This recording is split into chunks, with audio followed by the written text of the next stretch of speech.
अच्छा, तो वोट करने जाएंगे जनता, यहाँ पे तमाम जनता खड़ी है, तो क्या मुद्दा क्या रहने वाला है इस बार का, क्या सोच के वोट करेंगे? मुद्दा ये है कि विकास किया है मोदी जी ने। मोदी जी के विकास को देखकर एक तरफा चुनाव है। विकास के नाम पर दिया जाएगा? विकास के नाम पर या कोई और वजह है? विकास तो है ही है। अरे विकास के साथ राम मंदिर का भी विकास जुड़ा, क्योंकि भारतीय जनता पार्टी के मूल एजेंडे में था ये कि हम जब सरकार में आएंगे तो भव्य राम मंदिर का निर्माण करेंगे, वो भी विकास है। धारा 370 हटाएंगे, वो भी विकास है। तो ये भारतीय जनता पार्टी के मूल एजेंडे में था, तो इसमें कौन से हमको चोरी है भाई? इसका भी तो हमने विकास किया। उसी के साथ हम काशी मथुरा का भी कॉरिडोर बना रहे हैं, उसका भी जीर्णोद्धार कर रहे हैं, और आने वाली 5 सालों में काशी और मथुरा में भी भव्य मंदिर बनकर निर्माण होगा।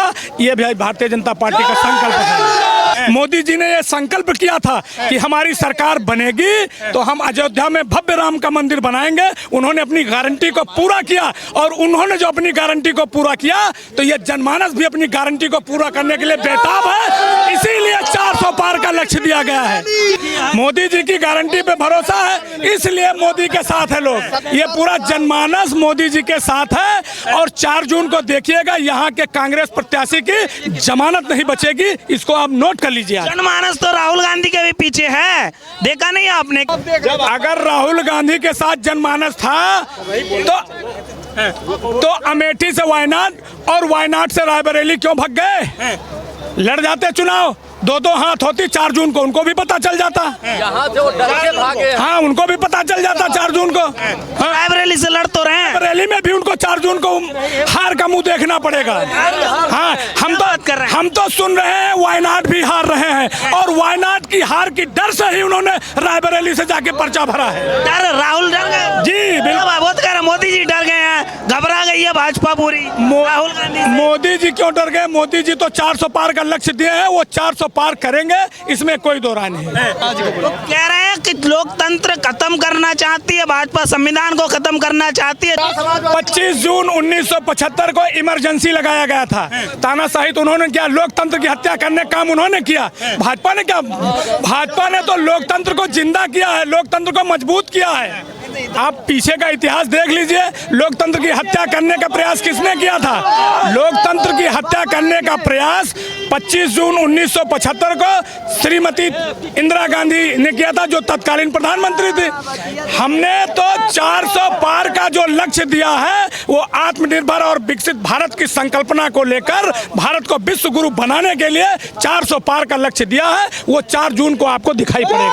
भारत को विश्व गुरु मोदी बनाएंगे? बिल्कुल बिल्कुल। क्या बात कर रहे हैं? बिल्कुल। कैसे? अब देख नहीं रहे कैसे बन रहा है? आज पूरी दुनिया में भारत का डंका बज रहा है, वो मोदी जी की वजह से बन रहा है। 400 डंका कैसे? डंका आज भारत का प्रधानमंत्री जिस भी देश पे जाता है, वहाँ के राष्ट्राध्यक्ष उस पलक पावड़े बिछाकर उसकी अगवानी करते हैं। ये भारत की ताकत है, और इस ताकत को हम जैसे छोटे कार्यकर्ताओं ने दिया है, जिसके बल पर आज मोदी जी पूरी दुनिया को नचा रहे हैं। जी हाँ। राहुल गांधी कहते चाइना अंदर आके घुस गया है, बैठ गया, सेना को कमजोर कर दिया है। क्या बात कर रहे हैं आप? कह रहे हैं विश्व गुरु। जो भी अंदर घुसा है चाइना, वो उनके नाना नेहरू के जमाने में घुसा है, भाजपा के जमाने में नहीं घुसा है। भाजपा ने तो अपने बॉर्डर को और पीछे किया है, उनसे उनकी जमीन को अपने में मिलाया है। जो पहले की सरहद थी, उस सरहद के आगे गए हैं, समझे? चाहे वो पाकिस्तान का हो, चाहे वो चाइना का हो, उनको मुंहतोड़ जवाब देने का अगर काम किसी ने किया है तो भारतीय जनता पार्टी की सरकार, मोदी सरकार ने किया है। मतलब देश सुरक्षित हाथों में, सेना मजबूत हुई है। बिल्कुल बिल्कुल। अगला 5 वर्षीय योजना देख लीजिएगा, जो पाक अधिकृत कश्मीर है वो भी भारत का हिस्सा होगा। आज आप नोट कर लीजिए। कहते राहुल, ठीक है, आप बताइए मैम, देखिए माहौल क्या है, महिलाओं के मन में क्या चल रहा है इस बार? क्या महिलाएं हमारी घर घर जाकर अमेठी में दीदी स्मृति ईरानी का चुनाव प्रचार कर रही हैं। और दीदी जब से अमेठी आई हैं, तब से आज तक हम लोग एक रिश्ते की डोर में हैं, और चुनाव दीदी तो लड़ रही हैं, लेकिन हम महिलाएं घर घर जाकर खुद समझते हैं कि दीदी हमारी बनेंगी सांसद, मोदी जी जीतेंगे, 400 पार जाएगा। हमारी महिलाएं जागरूक हैं। हमारी अमेठी से एक एक घर से एक एक महिला तैयार है दीदी के लिए। महिलाओं के हितों में क्या हुआ कुछ? बहुत कुछ हुआ। क्या लाभ क्या हुआ? बहुत लाभ हुआ। अमेठी में हमारे देखिए घर घर हमारी महिलाओं को रसोई गैस मिली है, शौचालय मिला हुआ है, आज महिलाओं के नाम से राशन कार्ड मिला हुआ है जो कि महिलाएं राशन पा रही हैं। हम लोग गली गली कूचे कूचे में इज्जत से चल रहे हैं। हमारी अमेठी में नया विकास हुआ है। जब से दीदी स्मृति ईरानी आई हैं तब से हम महिलाओं के लिए बहुत कुछ किया है। महिला अपने आप को सुरक्षित महसूस कर रही हैं? आप सुरक्षित महसूस? बहुत ज़्यादा आज मैं सुरक्षित कर रही हूँ। चाचा क्या मन में है इस बार चुनाव को लेके? बार बार मोदी सरकार, बार बार मोदी सरकार। अभी एक प्रश्न मैं आपके माध्यम से करूंगा। राहुल जी या अखिलेश जी कहते हैं कि मोदी जो है जात पात करते हैं, लेकिन मैं उनसे पूछता हूं, जब से सनातन को जगाने का कार्य मोदी जी योगी जी ने किया, कि राहुल जी भी एक बार हिंदू की बात क्यों नहीं करते? तो करते हैं। करता नहीं है। कभी कोरोना बताते हैं तो कभी मच्छर और मलेरिया डेंगू बताते हैं। बार बार हमें चोट देते हैं, कभी भगवा को आतंकवाद बताते हैं। तरह तरह की घिनौनी बात हम लोगों को उनके नेता और वो करते हैं, और उनके पास इतनी अकल है कि वो गुड़ बोने की बात करते हैं। उनके राष्ट्रीय अध्यक्ष जी इतने अकलमंद है कि वो स्टोव में जो है कोयला डालने की बात करते हैं। फिर देखिए बार बार कहते हैं कि मोदी के परिवार नहीं है। अरे हम कहते पहले तो मैडम जी 55 साल की उनकी आयु है और विश्वास कीजिए कि मेरी दाढ़ी पकी है, लेकिन मैं अभी 55 का नहीं हूँ। वो 55 का बचपन सोचिए, वो 55 का बचपन अपनी शादी नहीं करवा सकता, परिवार नहीं बढ़ा सकता, और मोदी के 5 भाई हैं उनके परिवार की बात करता है। देश को समर्पित है। राहुल गांधी कहते हैं मेरा जीवन देश के लिए समर्पित है। जनता के हित की बात करते हैं। कहते हैं कांग्रेस गरीबों की बात करती है, गरीबों की आवाज उठाती है, गरीबों के हित में काम कर रही है, और मोदी हैं वो बड़े बड़े उद्योगपतियों के लिए। बहुत अच्छा प्रश्न किए हैं। एक भाषण आपने इनके पूर्वजों से लेकर के राहुल तक सुना होगा, गरीबी हटाओ, गरीबी हटाओ, लेकिन कांग्रेस पार्टी ने कभी गरीबी नहीं हटाया। इन्होंने गरीब को हटाया। अब मजबूत किसको किया मालूम है? आतंकवादियों को। हमारे बच्चे स्कूल से किडनैप होते थे, उनको हम दामाद के जैसे हमारे नेता पालते थे।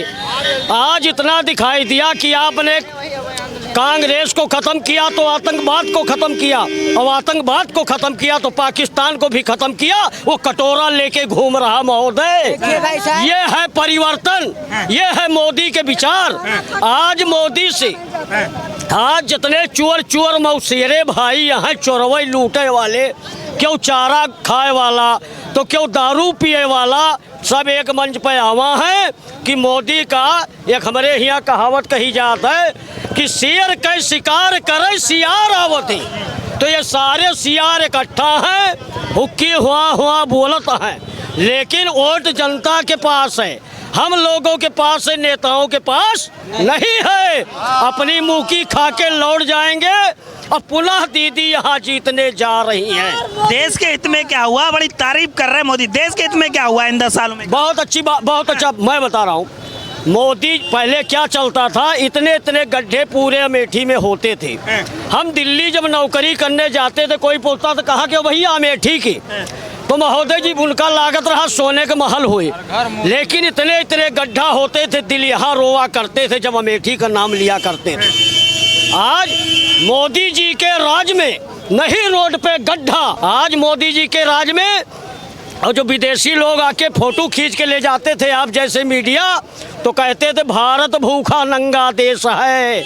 आज मोदी जी ने लाया ई रिक्शा, बटन दबाते सरसर चला जाता ई रिक्शा।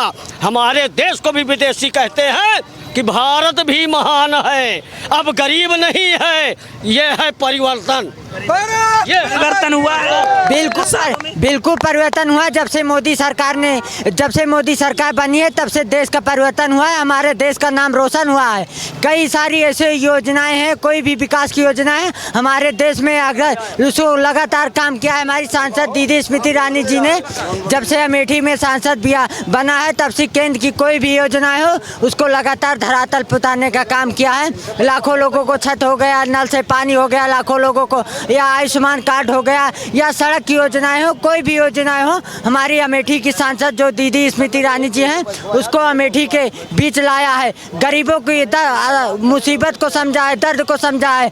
कोई भी ऐसी समस्याएं हो उसको अमेठी वासियों ने लगातार हमारे सांसद जी के बीच में रखा है, उसको किया है। हर गांव में जाती है। 1921 हुआ है, बिल्कुल काम हुआ है। इस अमेठी से काम तो क्या मन क्या बना है इस बार? मन बनाने की बात कर रहे हैं आप? वाह, देश में मोदी लहर चल रही है। लहर ही नहीं, आंधी आने वाली है। आंधी तो राहुल गांधी की आने वाली है। राहुल गांधी कह रहे हैं इस बार हरा देंगे भाजपा। हाँ, आंधी आई। उस आंधी में वो उड़ के वायनाड चले गए। आई आंधी उनके लिए भी। रायबरेली आ गए, क्या बात कर रहे हैं? रायबरेली आए हैं, वायनाड में भी उनकी हालत बुरी है, तो सोचे तुक्का लगा ले रायबरेली में भी, वहाँ भी पतली हो चुकी है। कहने को कोई कुछ कहे, इस समय योगी मोदी भारतीय जनता पार्टी जो बड़े बड़े मुद्दे थे जिनको कांग्रेस नकारती रही, राम के अस्तित्व को, आज वो मुद्दा 500 से अधिक वर्ष का पुराना मुद्दा भगवान श्री राम मंदिर बनकर भव्य तैयार हुआ है। पता है, एक टेंट में वो विराजमान थे, ये थी कांग्रेस की सोच, लेकिन आज एक भव्य मंदिर बना है। मैं तो धन्य कहता हूँ माननीय मोदी जी को कि आपको मेरी भी उम्र लग जाए और आप देश पर 200 वर्ष राज करते रहें, ये मेरी सोच है। कैसा रहा मोदी 10 साल, कैसे चलाई सरकार? बहुत अच्छी। अब क्या चाहती हैं इस बार? अरे मोदी का सरकार चाहते हैं जी। क्यों मोदी सरकार क्यों? क्योंकि हमको हर चीज़ की सुविधा दी है। हाँ, जैसे कैसी देखो, औरतें पहले चूल्हा पे खाना बनाती, वो तो दिया है। हाँ, और दूसरा जो बाहर में शौच जाती थी लोग, उसको दिया है। और राशन कार्ड पे औरतों का नाम दिया है। हाँ, मोदी जी का सरकार चाहिए। मोदी जी के जी, मतलब दीदी को जिताएंगे यहाँ से स्मृति ईरानी? जी बिल्कुल जिताएंगे, तभी तो इतनी जनता हमारी आई हुई है। हाँ, खुश हैं इस सरकार जी में? बिल्कुल हम खुश हैं। महिला सुरक्षा की बात करें, अपने आप को सुरक्षित महसूस करती हैं बिल्कुल। हाँ,